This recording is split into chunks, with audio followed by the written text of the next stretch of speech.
You're listening to the Plane Talking UK podcast, the UK-based podcast written by a passenger for anyone. And here are your hosts, Carlos Stebbings, Matt Smith and Neville Bounds. Well, hello and welcome to episode number 225 of the Plane Talking UK podcast. I'm Carl Stebbings, and not joining me in the Kitchener studio this week is my co-host Matt Smith, because he is unfortunately driving his coach. I don't know why that's just started there. There we go, I'm back on. You can tell Matt's not here. Everything's going swiftly to plan and everything.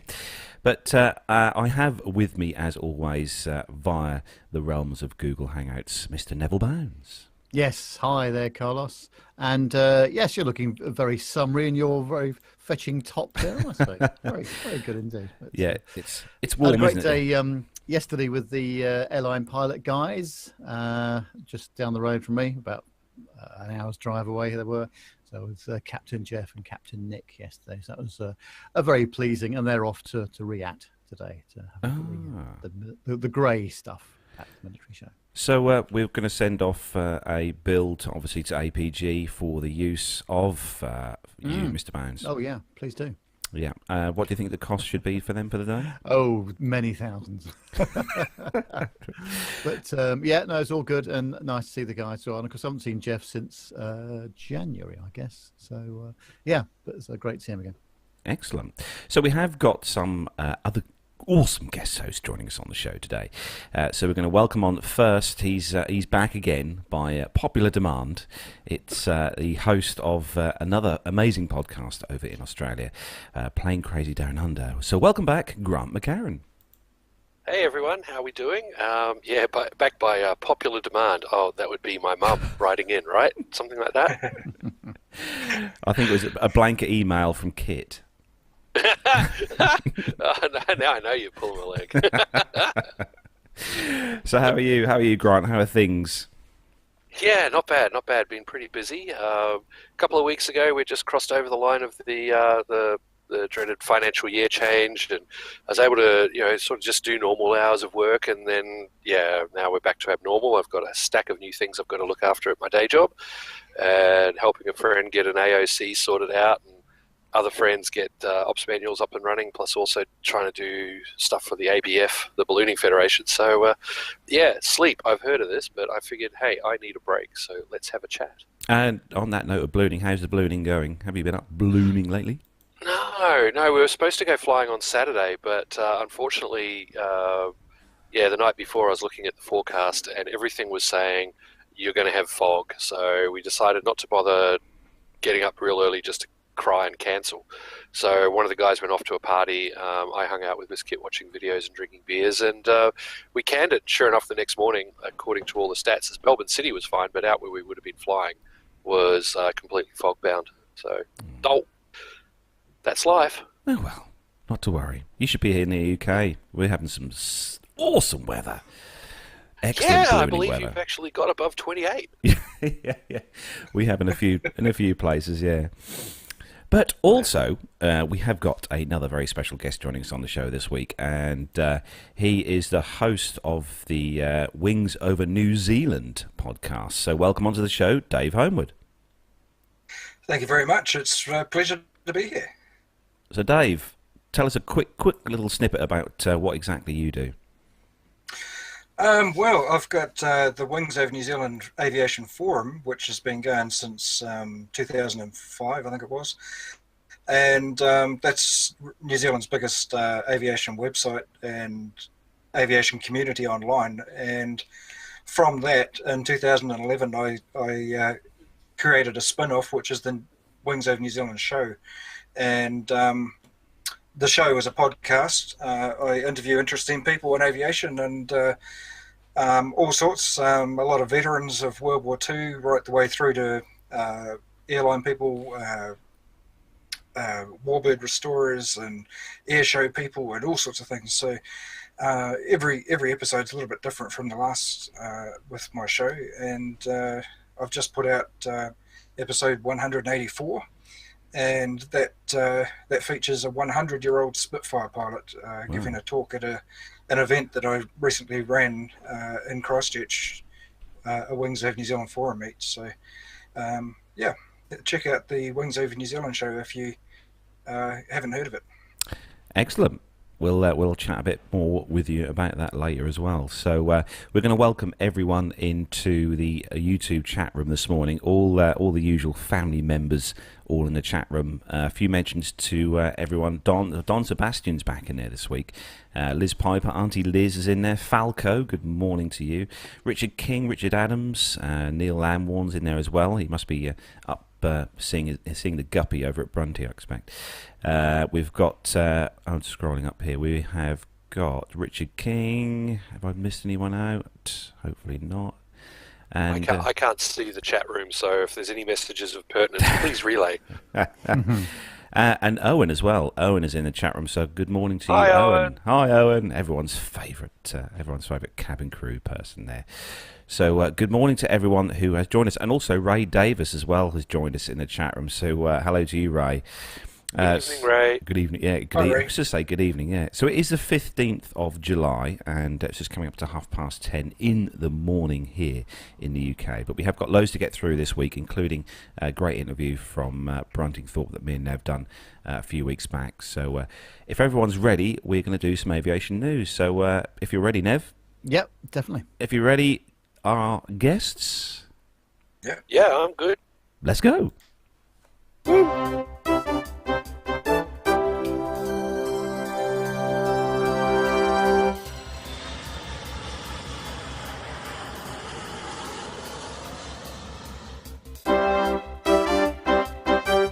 So, kicking off this week's first news story.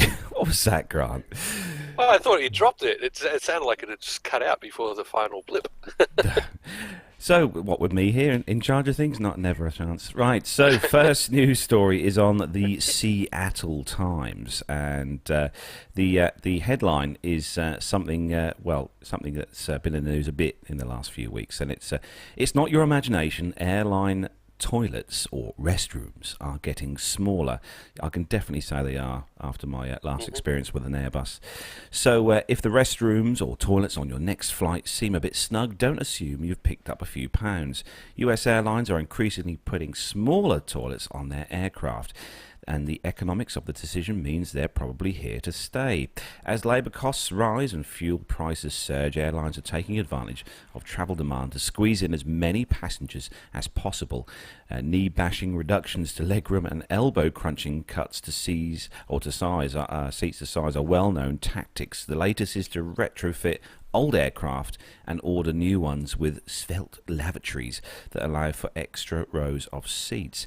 Airlines say the new restrooms are just a few inches smaller than what passengers are used to, but it's not like the bathrooms we big to begin with in the first place. And the tighter fit is sparking complaints from pilots and flight attendants and griping from travellers. Consultant Samuel Engel has said that his 4-year-old son that he took his 4-year-old son to the restroom during a recent 4-hour flight, and it was like a yoga exercise. He said that we're both compact people, but I still had to basically straddle him to be able to fit into the lavatory together. Said Engel, who leads the aviation group that consulting firm ICF. The sink is so tiny that we did a sort of four-handed ballet to wash each other's hands in turn, splashing water all in the process. American Airlines is using smaller lavatories supplied by Airbus on their new A321neos and remodeled older A321s to squeeze in more seats. The airline's also putting in diminutive restrooms made by Rockwell Collins on more than 300 Boeing 737 aircraft. United Continental has the Rockwell lavatories on about 10% of its 737 fleet, almost 35 planes, and will use them on at least 155 more 737 MAX jets. Delta Airlines has used the washroom since 2014, and JetBlue Airways, meanwhile, is outfitting some of its fleets with a small lavatory made by Safran's Zodiac Aerospace. And the story goes on, but it's safe to say that my latest experience on an A320, I must say, standing up straight was a bit of an issue. And I'm not a massively tall person at 5'9", but what do you think, guys? Certainly with these toilets, you really have to decide what you want to do before you go in. Do you back in or do you front in? Quite. So there's the option of changing your mind halfway through. Is not offered to you, really. Well, I've been on a number of 737s where, standing up, I'm 6'2", and standing up was tricky. And I used to think that some of the older toilets were interesting. A friend of mine from way back, a very well-known aviation journalist who's unfortunately since passed away, Ben Sandilands here in Australia, towards the end there, he was making comments of it's very difficult to do your business in these and maintain hygiene, was the way he put it. I'm going to be blunter. I've been in a few aircraft, both Boeing and Airbus, that are using these slimline air toilets, and it's pretty hard to clean up. Let's just put it that way. And it's just getting bloody ridiculous. I think there's more to it. It's not just the bean counters who are trying to get that extra row in, so there's another 6 people we can charge. I think it's also the Puritans who are trying to say, well, you're not going to get up to any shenanigans in our toilets anymore, are you? Not without a degree in gymnastics. Yeah. I definitely think after travelling on a Boeing and an Airbus, I'm not just saying this because I'm a lover of the Boeing product, but I have to say that the lavatories in the Airbus were definitely more comforting than the Boeing ones, I think. At the A350, even in business class, if you get the ones in the middle of the cabin, not up against the fuselage walls, they can feel just a little bit bigger than a 7.3, but not by much. But the ones that you get up against if they have the bathrooms that go up against the fuselage walls, they're actually quite roomy, both on the A380 and the A350. But it all depends on the airline, the bean counters, and all that kind of stuff. Because it's like the 787. The Dash 8 is sold as an aircraft for 220 to 240, but everyone's putting 260 to 330 people on board. Got to be space somewhere. People come, they're squeezing the toilets because it's non-rev space. Dave, I'm guessing in New Zealand, it's got to be better. Well, I have to say that, I can't even remember the last time I ever used a toilet on a plane. I just go before I leave, but dude, that's New Zealand where the longest flight's less than 2 hours. Exactly. Sorry, man. You can get away with it. Yeah, and the other thing I was thinking is, do they really need to have a small room like that? I mean, whatever happened to the Elson, which was just out in the aisle? Sorry. That'll be next. Spot the former military guy. Yeah, you've tried to use the bathroom in a C-130, right? It's a curse. I've seen those loos. I've seen those loos on the 130. Very, very good, I must admit. Yes. Well, but the Airbus, the Airbus A400M, that's got like grey painted Airbus civilian toilets. It's like you're in a civilian aircraft, but they're grey. It's amazing. So moving on, Nev, to the next story, and this one is a BA one. Yeah, it's in the Saturday magazine, part of the Guardian, and you've only got in fact, till the end of today to book this, should you want to. And BA is offering a fantastic deal for two travelling. And the BA promo for two is in business class with fares starting from as low as $2,391 per person. That's about £1,800. And the fares open to customers flying from Lagos or Abuja back to probably Gatwick, I would imagine. And the offer's available from Friday through till today. And the BA commercial regional manager said for West Africa, said the bookings made for travel during these specific days will be eligible for outbound travel until the 31st of August. The Great Fairs will create an avenue for travellers who want a more robust experience this summer as they plan to travel. Early bird bookings are encouraged during the selected selling period. And in planning for the right destination and with the perfect partner to come along for the summer, BA is ensuring that they are the preferred partner airline to give that memorable summer experience without breaking the bank. And the BA promo for two summer fare offer is ideal for their the 2018 summer travel solution. And with this promo from BA, the airline is reinforcing their dedication to providing a first-rate experience to their valued customers who intend travelling during the summer holiday out of Nigeria. So, well, they'll be the judge of that, because the way that some of the services were going recently, I think it leaves a bit to be desired. But hopefully, everybody's expectations are fully met. It still sounds like a lot of money, though, when you look at it. £1,800 for a ticket. But I suppose if you're flying business class, I suppose that's acceptable. Well, Yeah. I was looking at my if I had paid my business class fare to Las Vegas, that was £4,000 sterling. So Yeah. that's not a bad price, actually. So Yeah, you're coming all the way from Africa to the UK. That's pretty dang good. My business class flights from Melbourne to Singapore to Rome and back were, not exactly cattle feed. No. yeah, absolutely. I was always told not to take up the offers, of cheap deals from Nigeria. So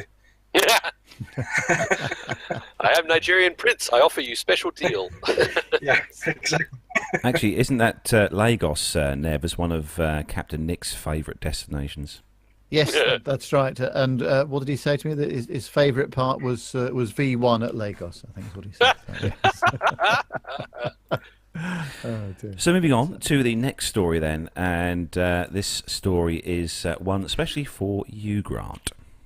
I noticed in the layup, and yes, the Australia's third biggest airline has accused Qantas and Virgin of plundering its pilots to deal with chronic shortages. This is Rex Regional Express, and they're quite a large regional airline. They fly Saab 340s, and I have a friend who flies with them. In fact, some of you may know him if you've listened to Plane Crazy Down Under, know who I'm talking about. And what's happened is that thanks to the pilot shortage, dun dun dun, Australia's third largest airline is accusing its major rivals of rapacious plundering, not just plundering, rapacious plundering. And in an open letter to its regional customers today, Rex Chief Operating Officer Neville Howell says regional aviation is hardest hit as many local and international airlines actively poach pilots. I'm shocked. Who could imagine that a main line would be poaching from a subsidiary or from the regionals? Like, that never happens. But what do they expect? I know, honestly, like any pilot who's an airline pilot will want to move up to a bigger airline, would they? Yeah. Well, Rex does a pilot program where you can go from zero to hero and actually wind up in the right-hand seat as a first officer with Rex. But you sell your soul to them for at least 5 years, possibly a bit more. So what winds up happening is they are getting the time out of those people, and they know that they're going to go on. But unfortunately, they can't churn them out fast enough, and that's pretty much what's happening. The cadet program is successful for general attrition, and it's working reasonably well until now. And now that Qantas and Virgin are running around just getting anyone they can, I'm hearing stories of Qantas recruiters in the Virgin terminal going and using the old boys network. Oh, hey, yeah, remember how we used to fly out over here? Yeah, why don't you come and work for us? And of course, Virgin are doing the same, because a lot of the pilots that are flying for Virgin and Qantas on domestic, a lot of them have been out in the boonies flying or doing freight and all that, building their hours to get into the airlines. So everyone knows each other. So they're all out there targeting each other to recruit them across and getting bonuses if they recruit other people. It's great fun. So yeah, Rex is basically unable to keep up with the natural attrition that is no longer natural thanks to what's going on. They do say that Rex's cancellation rate is consistently lower than the rest of the Australian industry. It's only 1.29%, which is less than around half the rate of QantasLink and Virgin Australia's regional arm.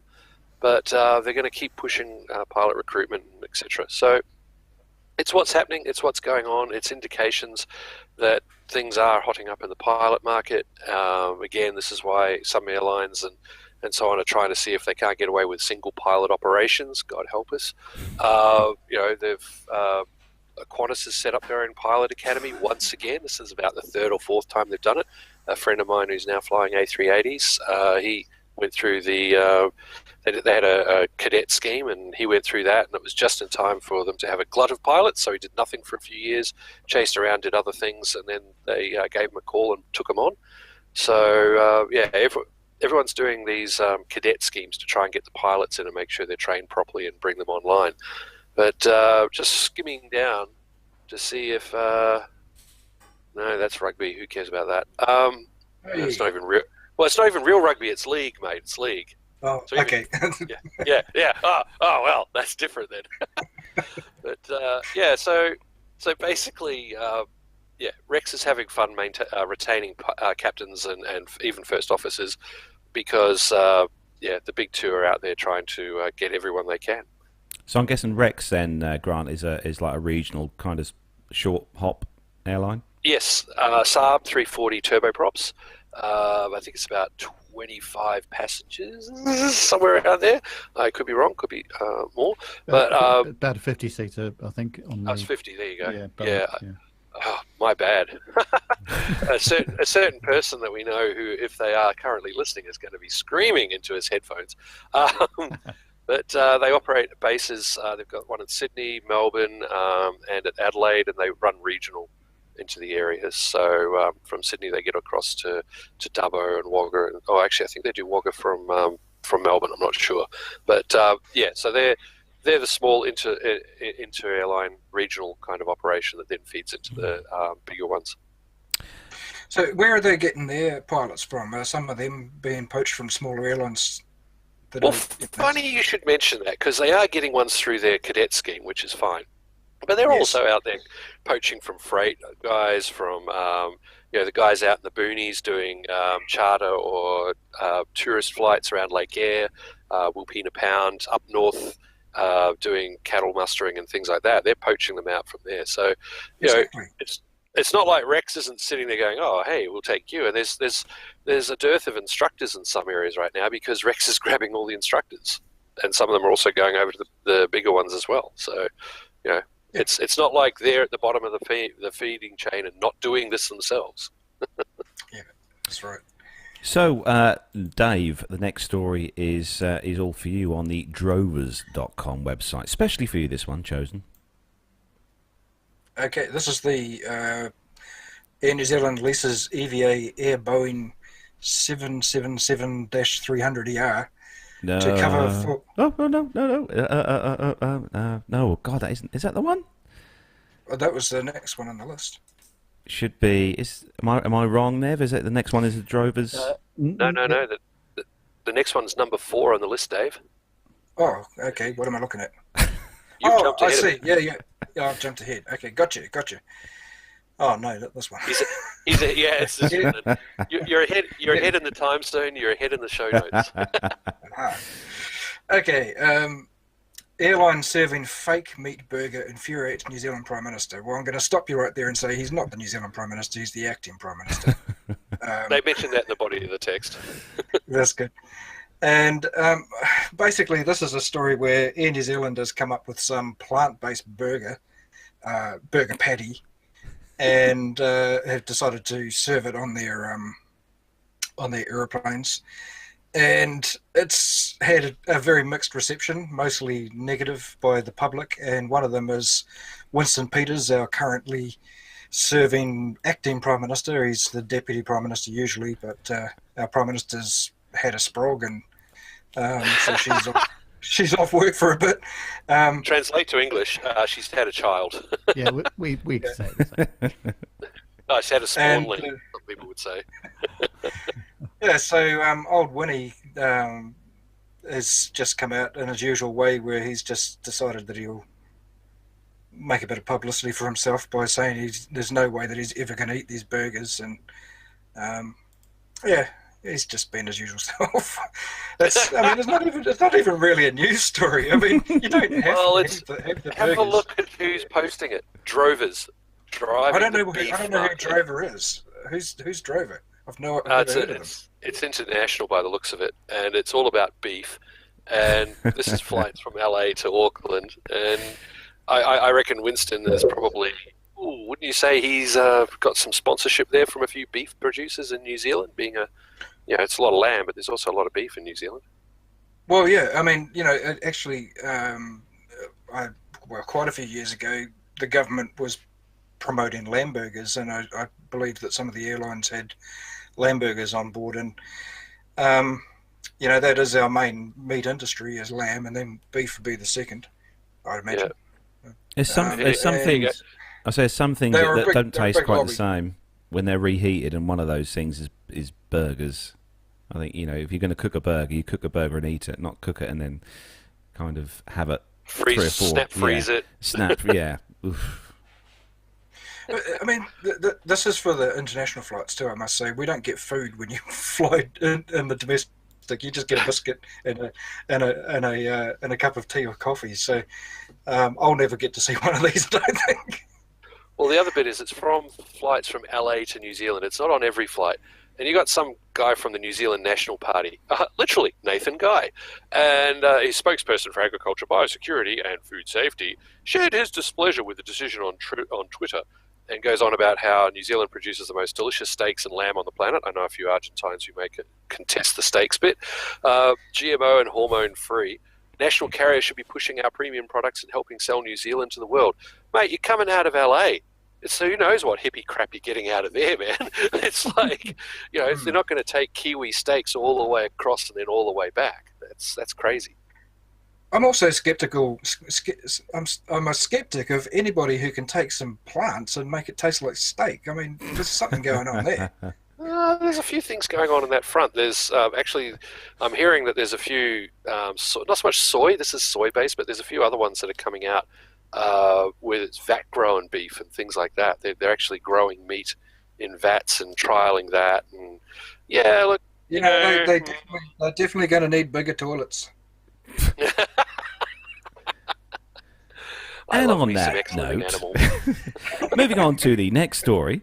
This one is on the mirror.co.uk website, which is a fantastic journalist producing device thingy, what's name in the UK, that we all read and love. And the headline is what to do if an airline cancels your flight at home or abroad this summer. So 10% of Ryanair flights were cancelled this week due to strike action. With summer holidays approaching, here's what to do if your airline lets you down. So the first one is your flight rights, what you need to know. So the flights, most of which are covered by EU law, and your airline must let you choose between 2 options. One is to receive a refund, so that's to get the money back for all parts of your tickets that you haven't used. For instance, if you booked a return flight and the outbound leg is cancelled, you can get the full cost of the return ticket back from your airline. The other one is choose an alternative flight. Something's not always an option for some people, but you can choose if you still want to do your onward travel part of your flight, that you can go with a different airline or a different flight. The other one is care and assistance. If you choose an alternative flight, you are entitled to care and assistance, which usually means food and drink and access to communications. I think most people have mobile phones with them these days. This could be by refunding you the reasonable cost of a phone call. Again, I think most people have free calls these days, and accommodation if necessary. The other one is, are you covered by EU law? To be covered by EU law, you must fly, or your flight must be either departing from an EU airport and operated by any airline, or arriving at a EU airport and travelling on an EU airline. Under this law, EU airports also include those in Iceland, Liechtenstein, Norway and Switzerland. It says here, will you receive compensation? This depends on the actual cause of the cancellation. If the cause was out of the airline's control, such as adverse weather or air traffic control strikes, and there were no reasonable measures it could have taken to avoid the cancellation, you will not be entitled to compensation. However, if the cancellation was down to the airline, such as a faulty aircraft or crew strike, Ryanair, you will generally be entitled to compensation. Now, personally, for me, I've never had to claim any money back due to not being able to fly. Nev, have you ever had to put a claim in? Not yet, no. I'm surprised about that. I have never had to do that, actually. But, yeah, but at least there's methods of doing it, aren't there? So, yeah. Yeah, because it is one of the biggest costs, I think, if you're booking a holiday, is one of the big costs is flights, unless you can get the prices down really well. I'm guessing, Grant, you've got the similar sort of system that where you can claim money back, laws and stuff in Australia? To be honest, I have absolutely no idea on that because I've never really had to do it. Normally, when an aircraft goes US, we're looked after pretty well. Got onto new air flights. I know Jetstar had some fun recently when they had a couple of flights that didn't make it back to Sydney in time for the curfew. So the next morning there weren't enough aircraft, and then there was bad weather, and it was just at the start of school holidays and all this kind of stuff. So there were a lot of complaints and people upset. But I don't think we have it in law here that you have to, get certain anything back more than you get from the Montreal Convention. Yeah. So moving on then to the next story, Mr. Bounds, and this one is on the Business Financial Post site. Yes, but a lot of news about the C-Series aircraft and the purchase by Airbus. And JetBlue, in fact, got a very good deal on their latest aircraft purchase from Airbus, according to Moody's Investors Service. The carrier probably paid $1.4 billion US dollars to $1.7 billion US dollars for 60 Airbus A220-300s, or between 23 and 28 million per plane. Moody's analyst Jonathan Root said in a report on Friday, citing estimates by appraisers and price breaks that are typical for large orders. That's a discount of as much as 72% from the deal's list value, he said. As with most campaigns, we believe the decision comes down to the lowest all-in cost because the narrow-body aircraft manufactured by Airbus and Boeing have similar capabilities and operating costs for the majority of operators. The purchase, which was announced on July the 10th, was the first since Airbus took control of Bombardier's C-Series program and renamed the aircraft the A220. While significant discounts are typical for aircraft purchases, pricing details are closely guarded. JetBlue today declined to comment on any terms of the deal, and Airbus doesn't comment on confidential discussions with customers, a company spokesman said. Last year, before Airbus took over the program, Boeing filed a trade complaint against Bombardier, alleging that the Canadian plane maker had sold the aircraft to Delta at absurdly low prices. Whilst the Commerce Department initially decided to impose duties of almost 300% on the plane, the US trade panel blocked the tariffs. For Airbus, quickly building an order book for the A220 is a crucial challenge as the Toulouse company seeks to lower cost. To make the aircraft viable, the plane maker says it needs a double-digit reduction in costs in its supply chain and is in the process of negotiating with suppliers. I'd love to have a go on this aircraft. It looks an absolutely brilliant piece of engineering. So it's getting great reviews. Everyone who's flown on it says it's a passenger's air, like the Embraer E190, which is, the windows are the right size at the right height, unlike a 737 when you're doing this to look out, especially horizontally, as opposed to down. So everything that's coming back says it's a really lovely aircraft, especially from a passenger perspective. Plus, it looks great. Yeah, it is, absolutely. It does look great, but is it weird just looking at and getting used to obviously we're all used to A320, A340, 380, 350. Now you've got 220. That just seems a bit weird. Well, the A300's been used, the A318, 319, 320, 321, that's the A320 family. Where could you go? The bigger numbers imply bigger or more modern or things like that. So I don't know. The A220, it's rather cute. I don't know why they didn't say 200, but I'm sure they had their reasons. Yeah, perhaps we might see one of these at Farnborough next weekend, Nev. I think we will. Well, the other big question is, not reported in here, is Boeing and Embraer are getting very, very lovey-dovey and into bed, as we might say. And are they going to change the Embraer E190s across to Boeing 7X7s or something? I doubt it, but it's the same kind of thing is happening there as well. So we're seeing a little bit of consolidation, perhaps, not entirely unexpected. And I've got to say, Boeing making the big complaint about Bombardier selling the C-Series for a big discount when Boeing does that as well. That didn't half bite them in the ass, did it? With Canada saying, well, stuff you lot, and cancelling their order for Super Hornets. Bye-bye Boeing, and a whole lot of other things they're doing. So, that's it's all good competition. Bite them. Well, Boeing's never been the same since McDonnell Douglas used Boeing's money to buy themselves into Boeing. That's all I can say. Anyway, moving on. So the next story, Grant, is one for you again, and AustralianAviation.com.au, this one.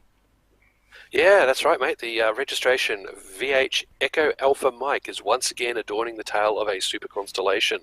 As many of you may have heard, the Qantas Founders Museum out in Longreach in, desert parts of Queensland, they've purchased an old Hulk that was rotting away in Manila at the airport there, and they've purchased it, parted it up, bought it over, put it back together, and it's just had its coat of paint done.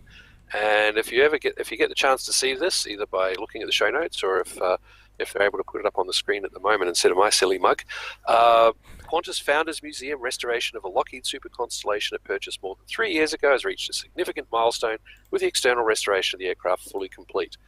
Aircraft has been painted in what the museum described as Qantas Super Constellation livery, featuring the name Southern Spray on the nose, a red sheet line along the passenger windows, and the word Qantas on the fuselage. And it looks beautiful. It of course has the Aussie flag, the flying kangaroo, and the registration Echo Alpha Mike. So they've done the paint livery details based on the original 50s drawings, and the museum curator and staff have put it back together. So it's pretty impressive. I'm just flicking through here, and the Constellations first started running between London and Sydney in 1947, and first Qantas aircraft to feature flight hostesses, and the first pressurised aircraft operated by Qantas. They also did the Trans-Pacific, and Super Connies in Qantas colours operated the first ever regular round-the-world air services via both hemispheres back in 1958. They're now going to start working on the interior. But for those who like a little bit of history, the original Echo Alpha Mike, not this particular airframe, but the original one, first flew in 1956, was accepted by Qantas at Burbank, where it was christened Southern Spray. And this is the fun part. Departed Burbank on a delivery flight, actually took it 2 goes to get off and everything to be hunky-dory for the flight. They used to joke that the Super Constellation was the best 3-engine aircraft out there. And it's got 4, by the way. You routinely used to blow on. They're very, very complicated engines. So it arrived in Sydney after going Burbank, San Francisco, Honolulu, Nadi to Sydney. Took it 40 hours and 6 minutes of elapsed time. Now, these days, we'll do San Francisco to Melbourne or San Francisco to Sydney in, 16 hours at most? 12 to 16 hours? And I think it's 16. It feels like a long time when you're in economy, trust me.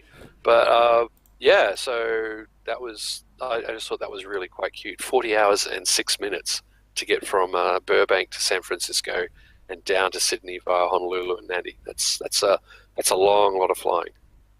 And it also is one of those aircraft it's definitely one of those ones that's on my bucket list, I think, for aircraft that I would love to get the chance to fly on. I know I've seen one of these at Farnborough a few years back when the Breitling one was there on display, and didn't get a chance to go on it. But Nev, one of your favourites? Oh yeah, definitely. It's definitely on my bucket list as well, and it's a beautiful looking aircraft, and the restoration job they've done is brilliant, isn't it? Yeah. Oh yeah. It's not fully restored, but it's restored to static, and yeah. So it is a restoration. Sorry, I think flying or taxiing.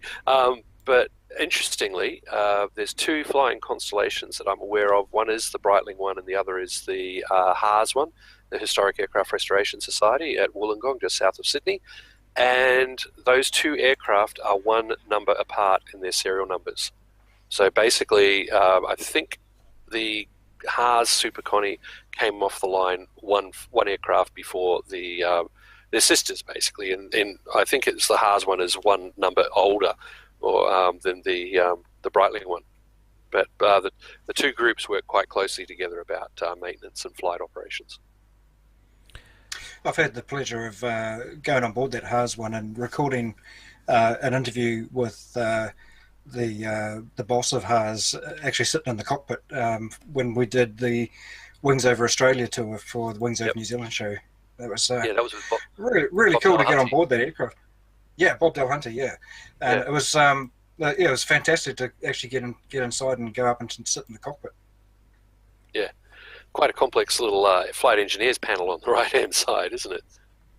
The whole thing's quite stunning when you think that the progression was from the the Electra through to the Super Electra, which became the Hudson, and then you got the Lodestar and the Ventura, and then suddenly they built that massive airliner compared to what they had been building. So Yeah, well, if you take the Lockheed 10, the Lockheed 12, the Hudson, the Ventura, and Neptune, they all share a similar, like if you've ever done maintenance work on those aircraft, you'd know that the landing gear bay, the main gear bay is very similar. It's like I was inside the Lockheed 10, and then one of the guys said, "Come on," and took me around to the Hudson. It was basically the 10 just scaled up, and then we went to the Neptune. It was the same thing. But then the Constellation came along, and oh wow, everything's different. yeah, exactly. That's the point I was trying to make. Is that it is a huge leap. Huge leap, but it's all sort of around the same time, very short space of time. Yep. So, Dave, the next story is one for you, another New Zealand-based story, this one. Yes, this is one that I've already previewed earlier in the in the news. You gave us a hint. Yeah. Air New Zealand is understood to have leased an EVA Air Boeing 777-300ER, and to add to its fleet in light of the engine issues that they've been having with their Boeing 787-9 fleet, and according to Travel Talk New Zealand, as we know, they've got some serious engine issues with them failing, and so they have to plug the shortfall somewhere. So Air New Zealand's already leased former Singapore Airlines Boeing 777 and from Boeing, and looks like they've got this second aircraft to also, keep the airline going. So this must be costing a fortune to the engine manufacturer. I'm sure of it. Rolls-Royce. It's got to be a huge blow to them, and also to Air New Zealand as well, because Air New Zealand prides itself in having very, very good maintenance, very good service. It's one of the world's outstanding airlines. They've always winning, awards, international awards, and things like that. And to have their major aircraft of the fleet to have these problems, it's a real shame. But so. According to this article, it says, unlike the Singapore Airlines aircraft, which feature a dated interior, the EVA Air aircraft features a modern business and premium economy offering that some may find superior to the current Air New Zealand hard products. So that's a newer airframe. Yeah, exactly. So, that's. Air New Zealand's been they've been hit pretty hard by this. I mean, the Trent 1000 Package C engines, you got fan blades. In fact, Air New Zealand was one of the airlines that really showed this was happening, and thanks to their maintenance and everything. And because they actually had a couple of flights turned back because of blades going through the system and vibrations and all this kind of stuff. It's not really good. It's the Package C engine. Unfortunately, Rolls is starting to find that it's going to the Package B as well. It's not just that one, that series. But I've been seeing, when I've been in Sydney, I've seen a number of plain white fuselage A330 and A340 aircraft operating into Sydney to replace the 787 on the New Zealand Australia runs. So it's pretty full on, and Air New Zealand won't be suffering alone. That's for sure. The Rolls will definitely be paying for this in so many ways. Yeah, we've got the same problem in the UK. Have done a complete wet lease to a lot of their Middle Eastern routes through Qatar as well. So they're running Qatar Airways A330 planes and crew for most of the summer, by the looks of it as well. That's a huge expense. Well, apparently the number of 787 gliders has reduced, and that's what they're calling them, 787 gliders, because they're sitting there without engines until the new ones come along, because they were making new ones and they couldn't fly them because they had Package C engines. So that is being addressed, but it's pretty full on, and this is why I some time ago, a few weeks to a month ago, it was reported how Rolls were laying off people primarily from their future development crew, because they have to have all hands on deck focusing on this, and it's costing them so much to fix the problem, as you could probably imagine with leasing all these aircraft, or assisting with the payments for the other airlines. that they can't afford to run their future directions. So I don't know what this is going to do to Rolls-Royce aero engines going forward, because they're letting go a lot of their future directions kind of people, the future guys, to focus on the now, to fix the problem in the now, so that by the time they get around to getting back to the future, they're going to be so far behind everyone else who's continuing to plow through. So I'm not sure what this is going to do for them. Yeah, absolutely. Good, big problem. So the next story. Can I just interject with, Oh yeah, carry on, Dave. I just want to interject with just a slight tangent, but another bit of New Zealand news here. I just had a message through from Bevan Dews, who's watching this right now. Hi, Bevan. He sent me a message saying we need more Warbird news, and so I just thought I'd mention that. I just thought I'd mention that Bevan is one of the world's most recent, probably the most recent P40 pilot, and he's 24 years old, and that's a pretty significant thing to fly a P40 at 24. So congratulations to Bevan. And well done.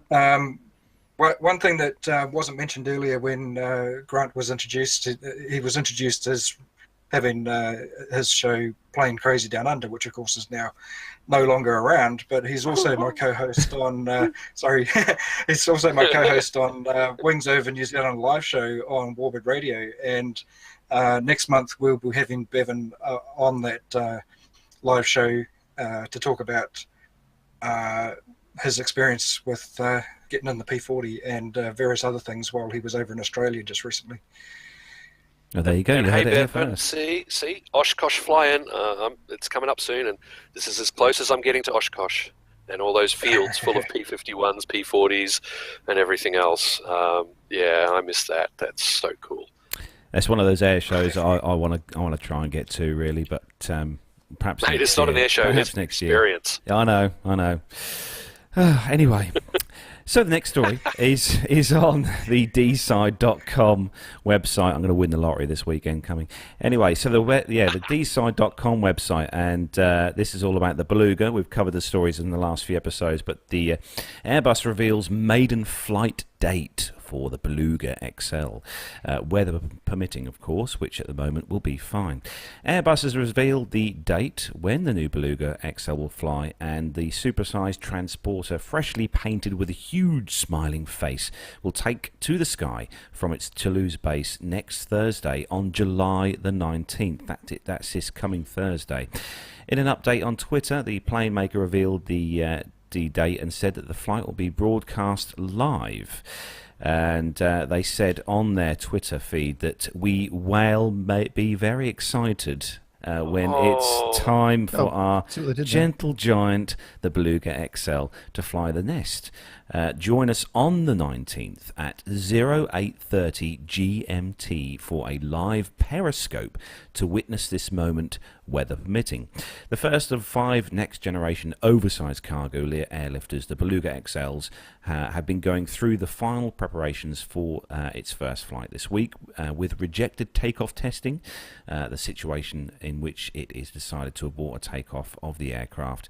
The plane's stunning livery includes a whale-style nose cone, sparkling blue eyes and a smiling mouth, and was chosen by Airbus employees.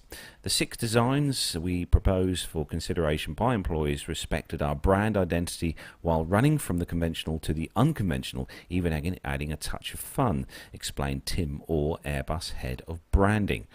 So the plane's stunning livery, which obviously we've covered in a few episodes in the past, I think does do it proud. I think it is one of the more interesting looking aircraft, I think. But I think with the whale, Beluga whale thing painted on there, what do you think our guests across the pond, what do you think of this, the Beluga XL?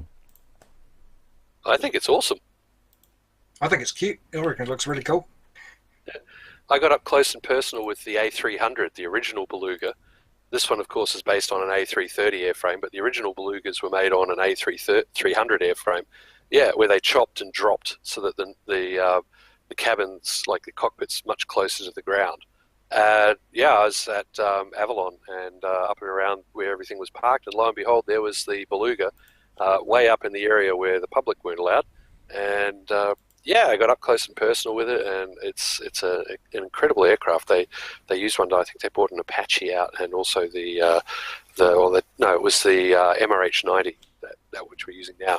They bought that one out for a demo, and even back then it was a heck of an aircraft. But to see one now with the smiling face and the eye, although I'm not quite sure that it's blue, it doesn't quite look it in all the photos I've seen.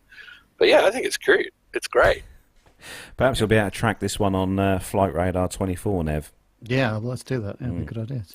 So, Nev, the next story on the Business Traveller site, a bit of a techie one for you.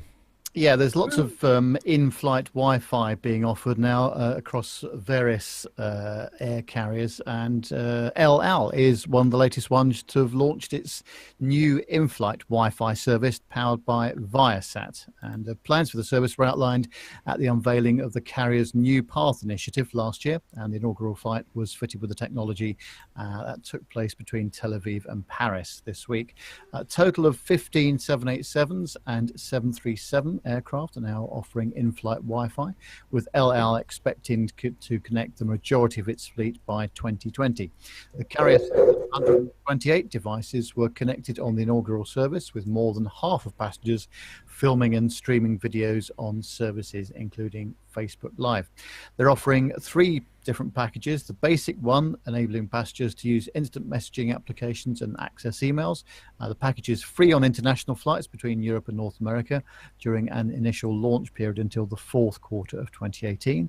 There's a social package which allows the streaming of short videos up to 3 minutes in length and costing $9.99 per flight, with discounted rates for MAT mid, frequent flyers and fly card holders. And there's a business package which allows the streaming of movies and music as well as VPN access and costs $19.99 per flight, again with discounted rates for frequent flyers and fly card holders. Israeli passengers want to keep up to date and connected in real time, says Nimrod Borowitz, and even when in the air. We invested in the most advanced in-flight Wi-Fi product from Viasat so that we could use the best respond to our customers' interests, from surfing sites, connecting to emails, using apps and viewing social media networks, listening to music and streaming movies and live sports during flights. El Al chose Viasat's in-flight Wi-Fi system because they had the most advanced product. Well, I hope it is, because all of my in-flight Wi-Fi experiences so far have been disappointing, to say the least. And expensive. Yeah. Grant, no, you've not had any fantastic in-flight Wi-Fi experiences. Look, I to be honest, I was too busy doing my own thing and watching movies and all that to really want to do much. We got a free, it wasn't a lot of megabytes, but we got it free because I was business class on Singapore. So every flight I had some free, but then beyond that I had to pay. I think one time I tried to go and have a look at the flights around me using Flight Radar 24. Another time I was double checking a location, and I chewed through that real quick, so I had to go and pay to get another block. But normally, I mean, if all you're doing is a bit of WhatsApp messaging and things like that, and the odd email, which isn't full of attachments, then, and I use Gmail anyhow, so most of it stays on the server.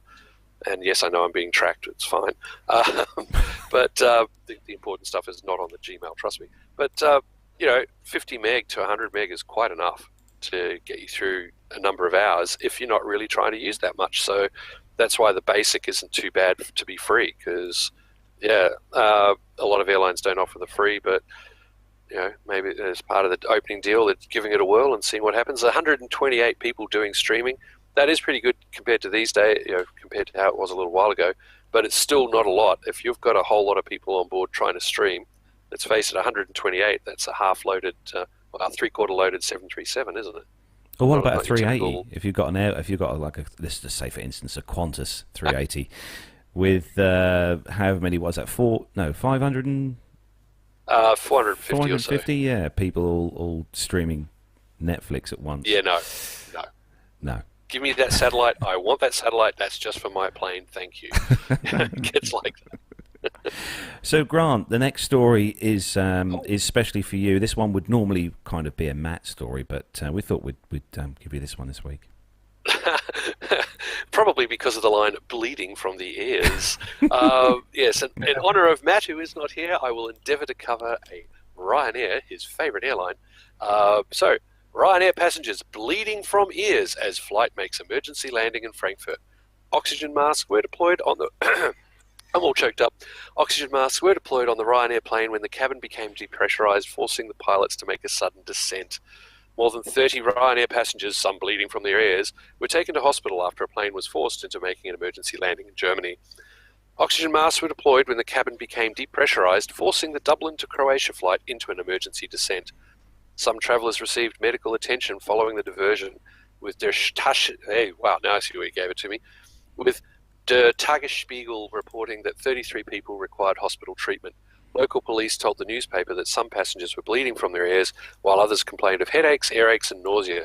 Sounds like it was a pretty rapid decompression, doesn't it? If you got that, because I mean, they talk about how they dropped. The plane had to dive 3,000 meters in less than 1 minute. Well, I think it was actually 3,000 feet, because they talked about being at 37,000 feet and going down to 12 or something like that, and not a lot of time. But I thought it was more 3,000 foot a minute from another article that I'd read, which is, that's not to be sneezed at, and you're going to be dropping quite quickly and the pressure will be building up. But if you've gone from high to suddenly low and then you're down, that's not a good thing. The fun really starts, though. The air went cold before the oxygen mask dropped from above, adding that the plane had to dive 3,000. Yeah, that's one passenger. So, it's a really good story. Passenger tells us this, so let's go to the people who know all about aviation stuff. Although he did then praise the pilots for doing an excellent job. Another passenger, more of the informed, Ruth Cosgrove tweeted, "Been on a lot of flights in my time, but never experienced emergency landing with oxygen masks and the works on our flight to our holiday destination in Croatia." It's probably related to the soccer, isn't it? It was a football thing. Yeah. UK, Croatia, don't go there. Ryanair played down the incident, describing the hospital admissions as a precaution. The blood was a value-added extra, but we didn't charge them for it this time. Company acknowledged that there was a shortage of accommodation for passengers who had to wait until Saturday morning for another flight. This flight from Dublin to Zadar diverted to Frankfurt Hahn due to an in-flight depressurization. In line with standard procedure, the crew deployed oxygen masks and initiated a controlled descent. The aircraft landed normally and customers disembarked, where a small number received medical attention as a precaution. What's not mentioned in this article, some people, because it apparently overloaded the local hotels. I don't know, I thought Hahn was a pretty big place, lots of hotels, but apparently overloaded, and they weren't able to get everyone, and some people had to sleep on the floor in the terminal. And a few other people on another article were saying that they were a little upset that Ryanair didn't seem to be anywhere around, and it was all the staff at Frankfurt Hahn Airport. Well, Ryanair doesn't have a base there, I'd say. So probably pretty hard to get Ryanair people there when you're not expecting an aircraft to arrive and you suddenly drop in because of an emergency. So I don't know. I think some people get a little precious, but it sounds like they had a pretty good reaction. Like they coped with the situation as best they could. Trying to deal with that many people, maybe they could have done that better, but at least no one died. Owen's in the chat room actually, and he's just said that Ryanair only have a training base there at Hahn. Yeah. Well, there you go. At least they do have a presence, but when suddenly an aircraft full of people arrives, it's pretty hard to mobilise the forces, even if it's your main base. So, yeah. So, Dave, you ever had any fun with masks dropping from above? No, I've never encountered that. No. I mean, the closest I've come to it is when I was in the Air Force, just training with oxygen stuff. I mean, that was part of my trade, looking after oxygen masks and equipment, but never had it on an airline. Well, let's hope these passengers put them over their faces properly, rather than just over their mouths or Place the mask ears. over your nose and mouth and tighten the straps accordingly. Nose and mouth, Grant. I thought it was just your ears. You have to put them over. No, your chin, mate. You got to get it over your chin. Oh, okay. Grab your mates one and put them over your ears. Oh, yeah. No, don't put them on your ears. It makes them bleed. Oh, no wonder. There's several passengers found. Oh, Dave. Anyway, Dave, the next story, the last story, and Okay. this one is on the abc11.com. Right. Okay. A traveller on a Southwest Airlines flight out of Hobby Airport. Well, that sounds like a nice airport, doesn't it? Hobby Airport. In Houston, Texas, said he watched helplessly as his bags were left out in the open, being soaked by rain. Jared Gaines said airline staff members told him that they weren't liable for the ruined clothes and tools. I just feel like it's unfair if your bags are left out in the rain. This guy's not been to New Zealand, has he? that you're responsible for it, he said. I saw a guy pull the cover back off my bags, and I saw my bag getting rained on. It went on and on and on. Gaines said the worker removed the tarp from his bags, letting them get soaked in the rain, and he watched helplessly inside the delayed plane. The flight finally left, and when he made it to his destination, he hoped his bags were able to keep the water out. And then he's quoted, I got back to the hotel, there was water in my bags. One of my bags is a tool bag, and it had an actual puddle in it. Man, okay. No waterproofing there. Yeah, okay. Gaines told the airline about the problems, including ruined clothes and tools. They said that they were not responsible for my bags getting wet, he said. Southwest Airlines sent him an email saying that they are not liable. You kind of would think that the airline would be responsible for your bags once you've handed them over and, to go on their plane. But what do you guys think? Well, Nev, you covered a story, or you covered a little inkling story last week, I think, on the show with one of our listeners, Jonathan Warner, who'd sent in some pictures of his nice suitcase. Yeah, and the thing is, it's a bit of a fail, isn't it, on the airline's part? It could have been such an easy win for them just to deal with it, but no, it's now gone into the press and what have you. And I think airlines have got to take the view that what's more damaging, paying a few quid for somebody's compensation for tools or clothes or bag, or get all this kind of publicity. So I just think that some sensible decisions have to be made about this sort of thing, because with social media and all the rest of it, it goes out of control very quickly, doesn't it? Well, they're already in. Sorry, go ahead, Dave. It doesn't say what sort of tools he had, and I mean, if it was electronic tools, you can kind of understand why he'd be really upset. But if it's just hammers and saws and stuff, well, just give them a wipe. Wipe them down with the ruined clothes. Oh, that's how he ruined the clothes. He used his clothes to wipe down the tools. Yeah, well, you can put them through the wash. It's not really the end of the world, is it? I mean, it's water. No, it depends, because paper certainly trashes. But yeah, if it was electrical, he's in trouble. But pools of water inside his bag, that's intense. He might have had an origami kit in the case. In which case it would have been ruined. I'm focusing. I'm not talking about other tools that could potentially get ruined by water, but various probes and testing devices and things like that, and computers. But yeah, Southwest is already trying to get over some bad press from when they had that engine cowl let go during an engine failure, and some poor lady died because of the puncturing of the fuselage, took out the window next to her. But so they're already trying to get over that and a whole lot of bad press, and now they've got this. Starting to wonder if they've hired someone from United, based on all the stories I've heard there. Yeah. But I mean, I don't really see a correlation between the two, to be honest. I mean, a wet bag United somebody dying. No. No. I'm not talking about the two airlines. I'm talking about the two situations with Southwest. I mean, someone's bag gets wet in the rain. I mean, no, but that's just it. They're already trying to dig their way out of a bad press situation where they got bad press for that scenario, and they're trying to rebuild their reputation. Now this comes along. Nothing, not at the same level at all, but it's still, as Neville was saying, you'd think they'd be going, oh, keep it out of the press, paying the money. Well, yeah. Well, that's where we're going to bring the commercial news segment of the show to a close. So we're going to hand things over to Nev now to introduce what's coming up next. Yeah, we had a great time over at Bruntingthorpe Aerodrome quite a few weeks ago now, wasn't it, Carlos? And, yeah, really enjoyed that.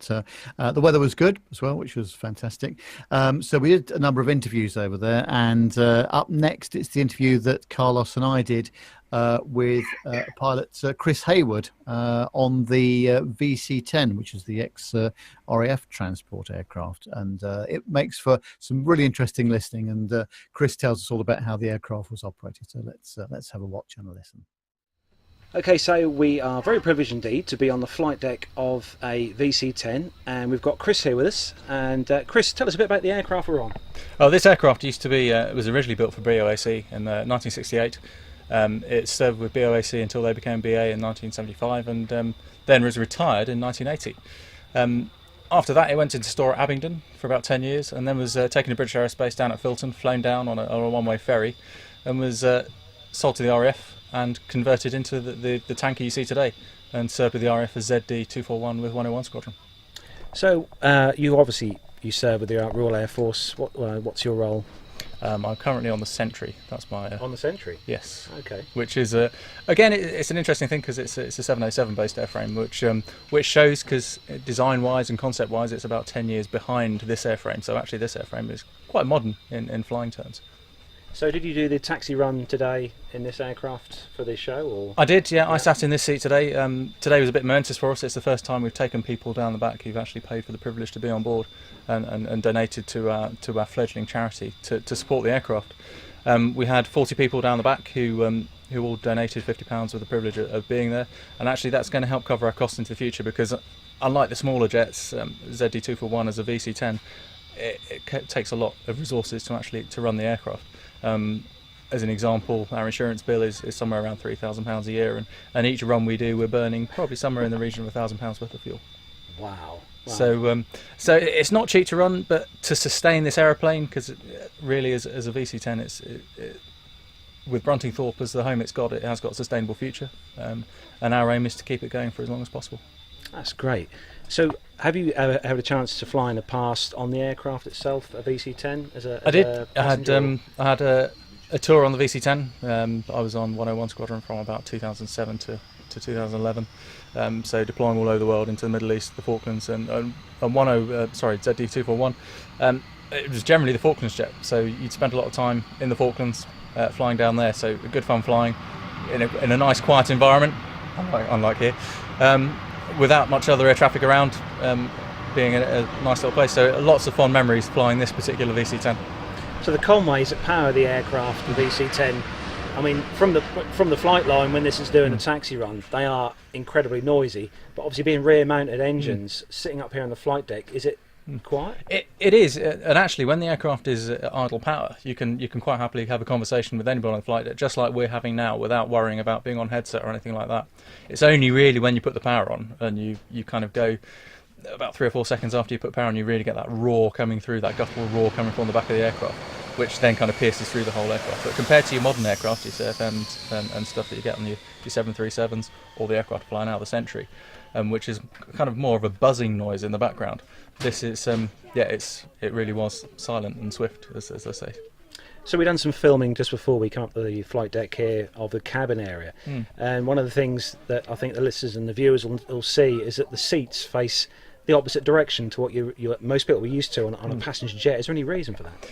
It's safety, really, and it was borne out in the RAF in the post-war. A lot of the aircraft types, the transport aircraft types and Transport Command, had the seats facing forwards. And if you kind of think of it in an acceleration point of view, actually acceleration, which there's not a lot of, it's not the most comfortable way to be facing, but in a stopping point of view, and in the instant where we have the aircraft stopping quickly, be it because of heavy braking or be it because you've hit something in a crash, it's just that little bit safer. And you don't get that kind of whiplash effect because you are going forward into the seat. So that's one of the reasons. And just really to kind of show people what it's like, that's why we've installed the seats that way around on this aeroplane. And in service, this particular VC-10 probably would never have more than about 20 seats on board. But we've kind of fitted a few more to make it a bit more representative of some of the other types, like the C1s that we had, which would have had a full seat fit, just to give people a flavour of what the VC-10 was like in RAF service. I'm going to ask a question, Chris, purely for my benefit this is, and the viewers and the listeners will know exactly why I'm asking this question. Did you ever get a chance to fly those awesome three-holers that are back there on the site? Thankfully, I didn't. Although I did get a bit of banter from someone yesterday about how good they looked. But unfortunately, I only fly airplanes. I have criteria of airplanes having 4 engines, a navigator, and a flight engineer. So I kind of was stuck with those particular types. Excellent. Chris, we always ask a question before we wrap up an interview to pilots and anyone we have on the show. That's a question, kind of put you on the spot question. And we always ask if you were given the chance to fly any aircraft, either being retired or still currently flying in service, commercial, military, GA, what would you love to have a go in? For anybody that knows me, it's quite an easy question. It would have to be the Avro Lancaster. If I was going for any other type, I grew up going to the Shuttle Collection a lot, and I was in love with the Gloucester Gladiator. And do you know what? For pure fun, I'd probably like to fly just about any British-built airliner with 4 engines from 1945 onwards. Brilliant, there you go. Well, Chris, thanks very much for your time welcome. here on the VC10 today. It's been great to meet you, and thanks for taking time out to speak to us on the show. Thank you for coming to see us. Thank you. Find this and other great shows at the Aviation Media Network. thevoicesinyourhead.com.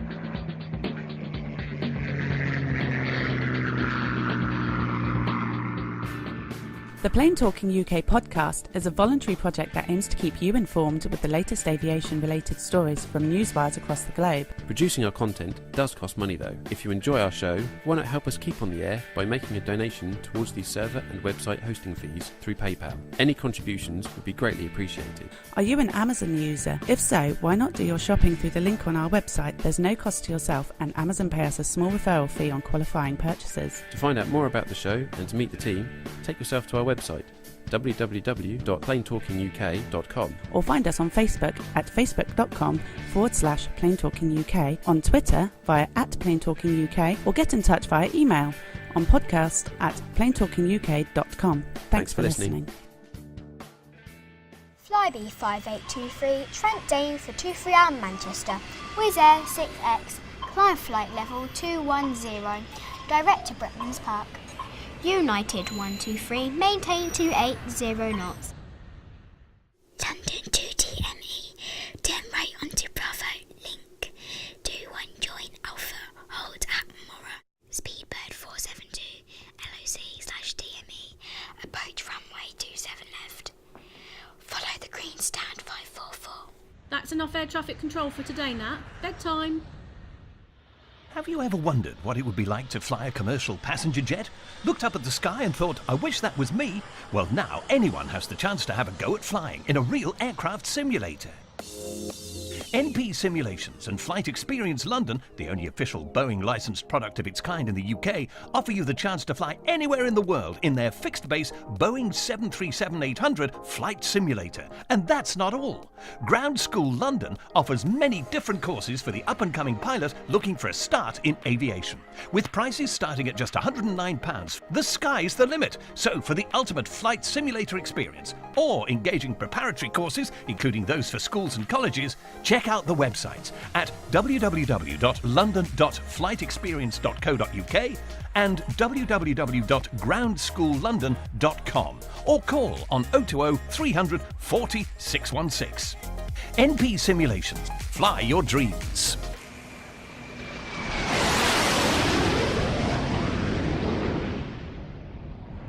So we've got some military news to see or to go through. So if everyone is if everyone is ready, 50 Shades of Grey, Air Force version. Yeah. Let's go.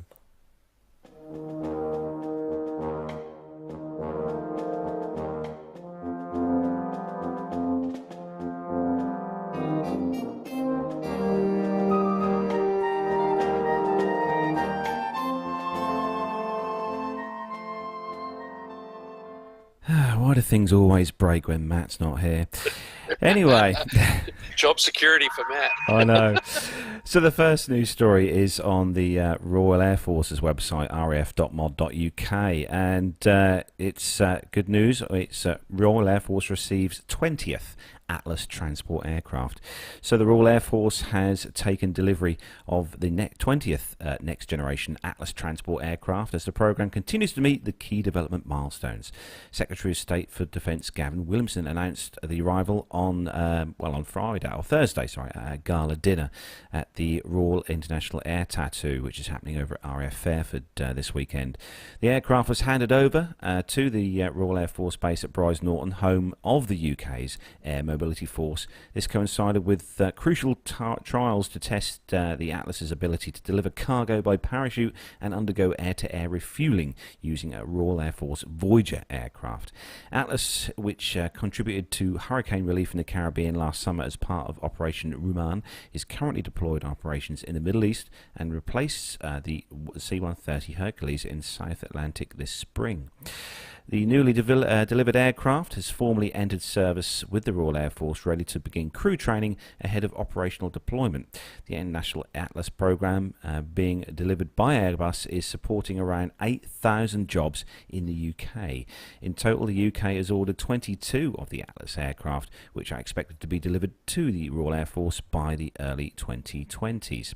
The cargo delivery trial, carried out by a UK aircraft crewed by Air Welfare Centre and QNetic personnel, involved containers weighing around 1 tonne in weight being dropped in sequence over Salisbury Plain. For the air-to-air refuelling trial, which took place near Seville in Spain, an Airbus-owned Atlas operated by joint crew including Airbus and UK personnel received fuel from a Royal Air Force Voyager tanker aircraft over a wide range of altitudes and air speeds. The results from both trials are now being analysed with a view to delivering operational clearances. Now, I've had the chance to go on board this aircraft, not flying, but static, and have a good look round, which is awesome. Grant, I'm guessing, have you seen or been on one of these aircraft yet? Oh, yeah. Yeah, the French A400M, back when it used to be called the Grizzly before it became the Atlas, back in the early days. That came through. Actually, no, it must have been the Atlas by then, because the Grizzlies were just the prototypes and the test, but it was very early on in the phase. It was when to drop parachutists, paratroopers and all that, they actually had to drop the landing gear because of problems. If they opened the side doors and pushed everyone out, they had all sorts of turbulence issues, so they'd slow down and they'd actually drop the landing gear, which is just what you want over a hot LZ, by the way. But they fixed up all those problems. It's a lot better now. Everything has teething problems, as we know. But yeah, got to crawl all around one and sat on the flight deck for ages, being run through all the systems by the guy I was going to interview. He was in the left seat, I was on the right. We were going to do an interview, and right at that time, the Royal Republic of Singapore Air Force, the F-16 air display team, a duo, decided to take off and do their flight. So we thought, we'll just wait. And the whole time we just sat there running through all the systems, and he showed me how everything works on it, the proviso that I wasn't recording, and it was fantastic. Very interesting, very Airbus, and very cool. Yeah, Armando's in the chat room, and he says that he loves the Atlas, and that's coming from a 130 guy. Yeah. Look, a couple of the 130J guys over here, because it's okay to be J, but they say that the way the Atlas gets a similar kind of cargo load to the 130 is they actually put the last pallet on the ramp. But I think one of the main reasons the C-130 guys love the Atlas over the C-130 is, like I said before, it's got real toilets. It's got 2 of them, and they're like an airliner toilet. They really are. So compared to what you get on a C-130, it's really good. Plus, pretty good to fly. So well, much bigger inside too, aren't they? They are much bigger inside, yeah. Well, they're large. We had one come out here last year for the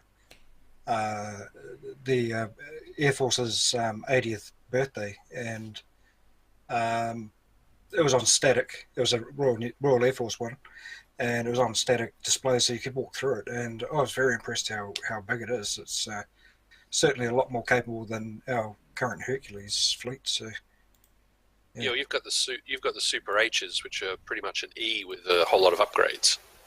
The Kiwi Hercs, they date back to when my dad was picking up the Orions. They came through just before then.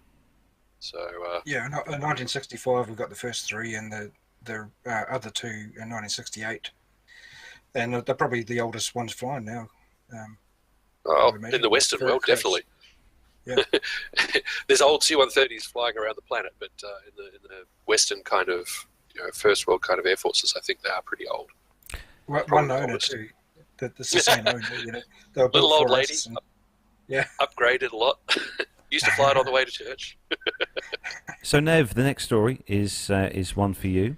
And this is a long an time ongoing coming, one. isn't it? Finally, the KC-46 seems to be making some headway, and this is on the Kansas.com website. And flight testing allowing McConnell Air Force Base to receive its first KC-46 air refueling tanker has been finished, the Air Force said on Friday. With this milestone complete, the test program has demonstrated a level of maturity that positions Boeing to deliver and the Air Force to accept an aircraft by the end of October 2018, says Will Roper, who's the Air Force Service Acquisition Executive, in a news release. McConnell in southeast Wichita will be the first base to receive the tanker that uses the Boeing 767 passenger airplane as its airframe. The flight testing for first delivery was completed on July the 6th at Boeing Field in Seattle, the Air Force said. The final bits of testing, including the tanker's remote vision system that allows the air refueling operator to see the plane he or she is refueling and certifying the tanker, can refuel the F-16 and C-17 in flight. Testing was also wrapped up on refueling the KC-46 with an older KC-135 tanker. Colonel Josh Olson, commander of McConnell's 22nd Air Refueling Wing, said in a statement to the Eagle that the completion of the flight testing is a critical step to bringing the KC-46 Pegasus home to McConnell and the Wichita community. Friday's announcement comes 3 weeks after Boeing announced its intent to deliver the first tanker in October. I can't wait to see the first of the KC-46s on the tarmac at McConnell Air Force Base, said Senator Pat Roberts in a statement to the Eagle. The 22nd Air Refueling Wing has been training and anticipating this delivery from some time. We are ready. The long-awaited tanker replaces the KC-135 air refueling tankers that dominate McConnell's two air refueling wings, the 22nd and the 931st Air Refueling Wings. The McConnell was designated as the first base to receive the tankers, and the base has about 3,000 airmen and employs 500 civilians. Altus Air Force Base in Oklahoma and Pease Air National Guard Base in New Hampshire will also receive tankers in the first round of delivery. And eventually, McConnell will have 36 KC-46s, replacing its fleet of KC-135s that were manufactured between 1957 and 1963. So finally, they're getting some of the new hardware, but it's been a long and painful journey, isn't it? Very. I mean, it was way back that I think it was Harry Stonecipher was in charge of Boeing at the time and had to resign because of the scandals that were going on about some bribes and some underhanding deals that went on way back. And then, they had to put it all out and take two, and then it went out and it got won by Airbus with the we call it the KC-30. So we fly it. Yourselves in the UK, you call it the Voyager. So you're flying it, and that caused a big stink about Americans buying European tankers. So the whole thing got shelved and redone again, and the KC-46 won, isn't it? Yeah, KC-46. You get the KC-767 is not as advanced as the KC-46. That's being flown by Japan and a couple other spots, I believe. But yeah, they've had a lot of fun. Once they finalised and said, yes, the KC-46A, the Pegasus, which is a 767, I believe a 400 model, they've had all sorts of issues with wiring. They've had issues with the flying boom, which is a big shock. So I remember Boeing steering Airbus when the one fell off the KC-30 during trials, and then Boeing turned around and had all sorts of issues with theirs. So clearly not that easy, even when you've been flying it for decades on the back of KC-97s and KC-135s. But great to finally see that it could actually finally come into operational use. Huzzah! Huzzah! Yeah. Yes, exactly. So, Grant, a RAAF story for you next. Yeah, speaking of 50 Shades of Grey aviation version, Airbus tankers mate automatically in flight. Who picked these ones, I tell you? Have you noticed the theme? The last three stories have all been about tankers. They've all been about aircraft getting up close and personal during flights. But Airbus Defence and Space has demonstrated automatic air-to-air refuelling of a large aircraft. The company's own A310 development tanker made 7 contacts with an approaching A330 multi-role tanker transport, also known as the KC-30A, because it's actually owned by the RAF, the Royal Australian Air Force. Airbus previously demonstrated automatic refuelling of a fighter aircraft. The A330 MRTT is designated KC-30A in service by the RAF. Sorry, I jumped ahead, obviously. Airbus says that the system requires no additional equipment on the receiver and is intended to reduce refuelling boom operator workload, improve safety, and optimize the rate of air-to-air refuelling. During the initial approach to the receiver aircraft, the tanker's air refuelling operator performs boom control as usual. Innovative passive techniques such as image processing are then used to determine the position of the receiver's refuelling receptacle, and when the automated system is activated, a fully automated flight control system flies and maintains the boom aligned with the receiver's receptacle. The telescopic beam inside the boom can be controlled in a range of ways, including manually by the air refuelling operator, a relative distance keeping mode, or full auto mode to perform the contact. So this took place back in June 20 on a flight off the Spanish coast, and was conducted in conjunction with test pilots and flight test engineers from the RAAF's Aircraft Research and Development Unit, also known as ARDU, A-R-D-U. So yeah, a total of 57 A330 MRTTs have been ordered by 11 nations, including Australia, Belgium, France, Luxembourg, the Netherlands, Norway, Saudi Arabia, Singapore, South Korea, the United Arab Emirates, and the United Kingdom. And I can tell you that during some of the Middle Eastern operations, a rather high-ranking US Air Force general, I believe, was heard to say, why haven't we got these aircraft now? This was probably about back in 2013, 2014 area, because the KC-30 was doing such a great job of refueling so many aircraft and all that, yeah, they wanted that aircraft then. So hopefully the KC-46 will deliver to them what the MRTT, or as we call it, the KC-30A, is able to do for Australia. But kind of cool that they're doing it automated, don't you think? The software looks really good, which they use, and which I did put a little picture up on the screen at the time. It's kind of overlays, and I think it all go. I think if you see all greens, you're in the right place.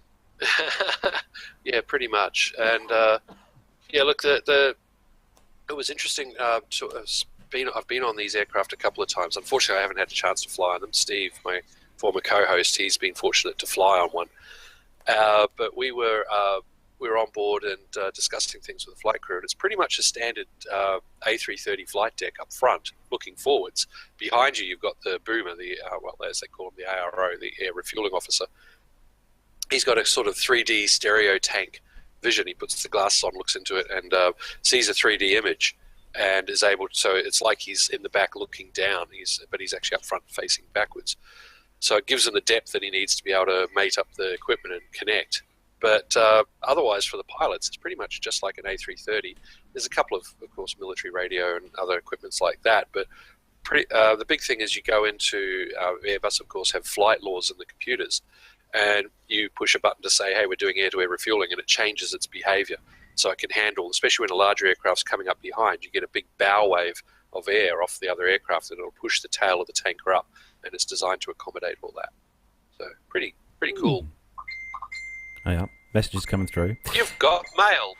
So, Dave, moving swiftly on to the last story in the military segment, trying to wrap up quickly. We're rapidly running out of time here. So, Dave, the next story... This is a really long story, the article, so I can just paraphrase it. Just give him a little brother. It's really it's a really great story that has finally happened, that the New Zealand government has signed off to purchase P8 Poseidons to replace our very aged P3 Orions. And as Grant said earlier, his father went over in 1960, probably went in 65, did he? Or 65, 66. Yep. Yeah, to the States to pick up the one of the Orions, and they're still in service, those aircraft, and they are getting very, very tired these days. Grant and I were actually at the 50th anniversary of their service reunion that they had in Auckland at Whenuapai, and that was in 2016. And we were told then that, things were getting quite desperate then, and they needed a replacement then. And these will come online around, well, all four of them will be in service by 2023, they reckon.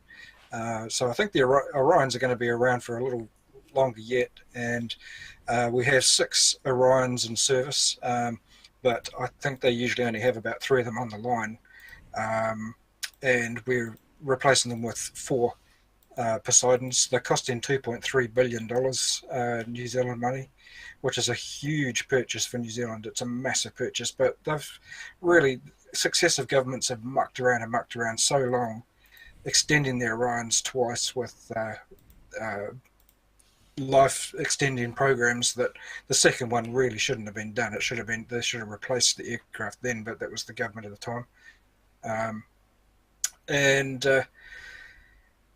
These ones are, these Poseidons, they're going to be so much better for the crews, I feel.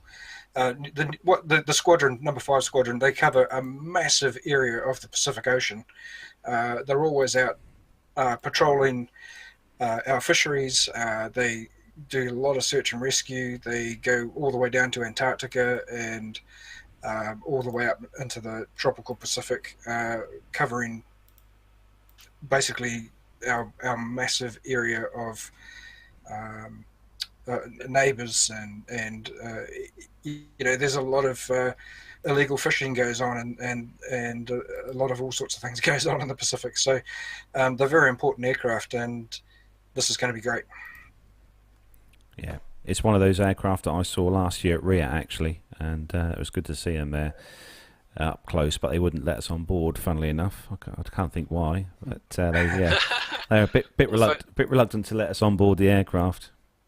The photos I've seen on board, it looks a lot like the interior of the E7A wedge tail that Australia operates. I've been on one of those when it was static. I've never been on one flying, unfortunately.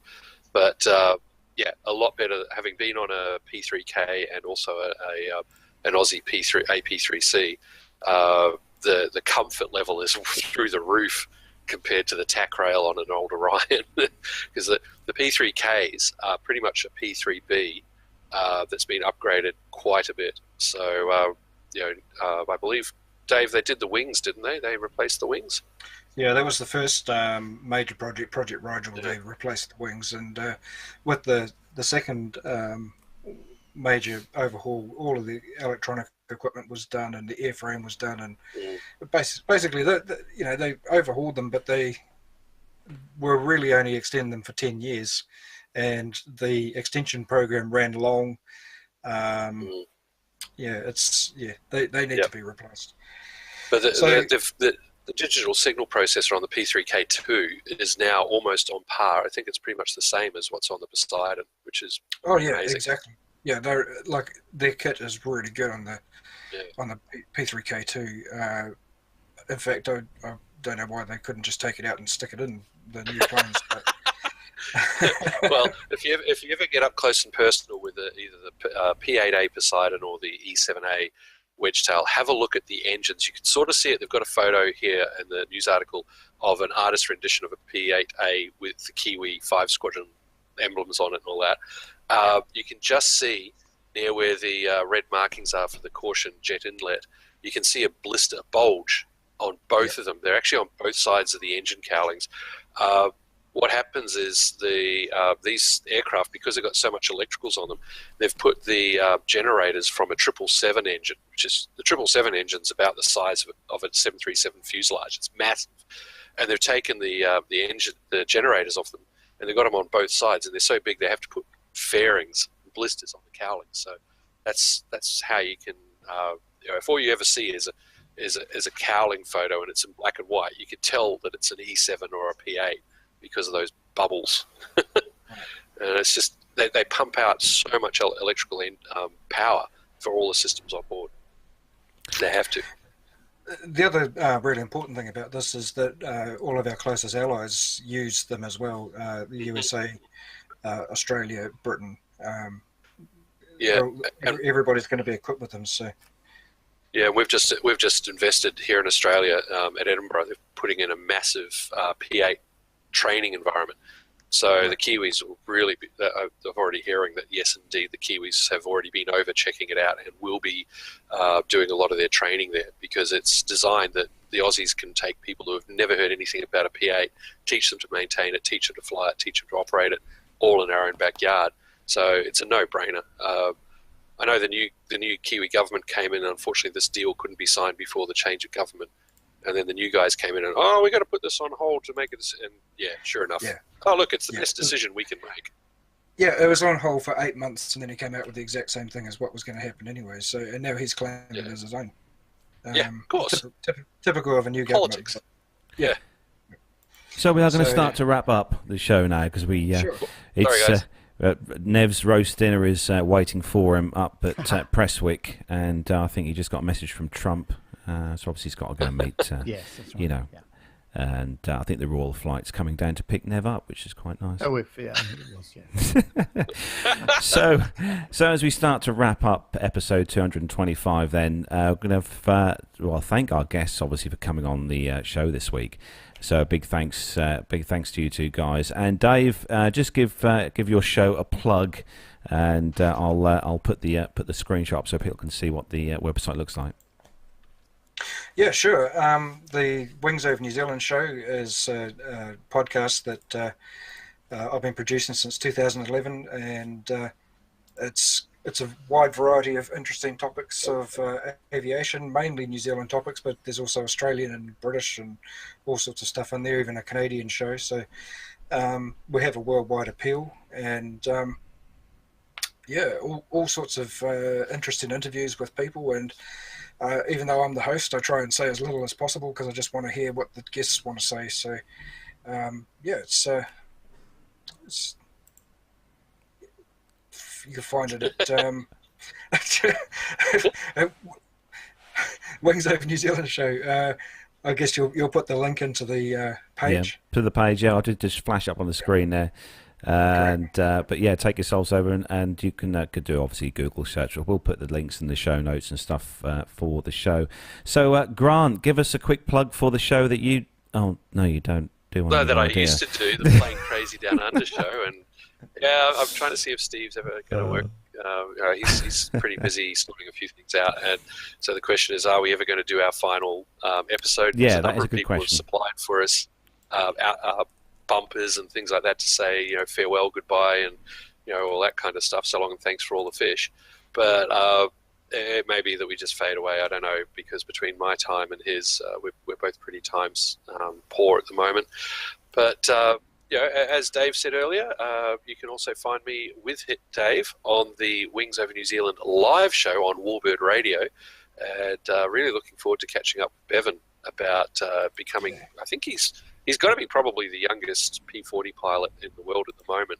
But he has to be. And also he's also the youngest World War One pilot as well. He flies several different World War One types with the Vintage Aviator here in New Zealand, and he's a really, really nice young man as well, and everybody on the scene here has a lot of respect for him, so he'll go far. And he learned to fly that P40 with one of Australia's genuine warbird pilots, which is Doug Hamilton. Dougie's a real legend. He, along with Steve Death, Alan Arthur, and Guy Burke, and the guys are, they're just amazing warbird pilots in the Australian scene. So really looking forward to that. So Wings Over New Zealand live on warbirdradio.com. We pop up there occasionally.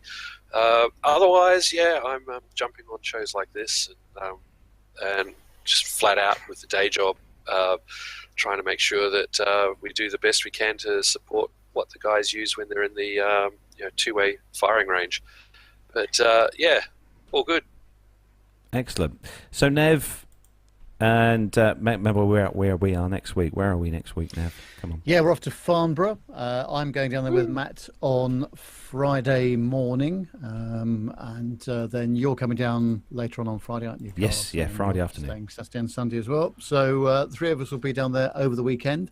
So if you would like to meet up, probably the best thing to do is to send us a message on Twitter or something like that. We're going to be there the whole time doing various interviews and bits and pieces. And we've managed to get bit of a chat on Sunday afternoon with the guys that run Big Jet TV. So that's going to be fascinating. So we're going to have a long chat with them about how they went about their business and how it all started for them. So and these are the guys, if you don't know, that do this fantastic live coverage from European airports, but mainly from Heathrow, Gatwick and Manchester, to name but 3 of them. So that'll be great to meet those 2 guys, and really looking forward to the weekend. Hope the weather behaves itself. I'm sure it will do, Nev, because we are in the midst of a massive British summer, so I'm sure it'll be lovely next weekend. So the rain is lovely and warm. I've seen the photos of Riyadh.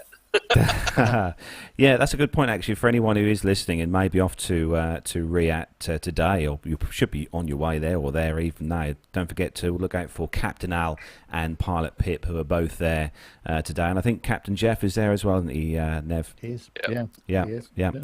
So that is where we're going to bring episode 225 of the Plain Talking UK podcast to a close. A big thanks to everyone who's joined us in the live chat room this morning on this Sunday morning. Massive thanks to everyone in there. Loads of them have been chatting between themselves all morning. They have been good. And well, hope you enjoy all your Sunday afternoon fun today in the sun wherever you are in the world. So a big thanks again to our 2 guests, Grant and Dave, for joining us on the show. Been great to see you both here, and thanks for coming on. Thank you Hey, very no much worries. for It's the been opportunity. great. So from me, Nev, and everyone here at PTUK, have a great weekend. Take care, and we'll see you. Well, we'll see you. Hopefully, see you all again at Farnborough next weekend. So from all us here, then, take care, everyone. Have a great weekend, and goodbye. See ya. Bye-bye. Bye. Bye. Hey, all.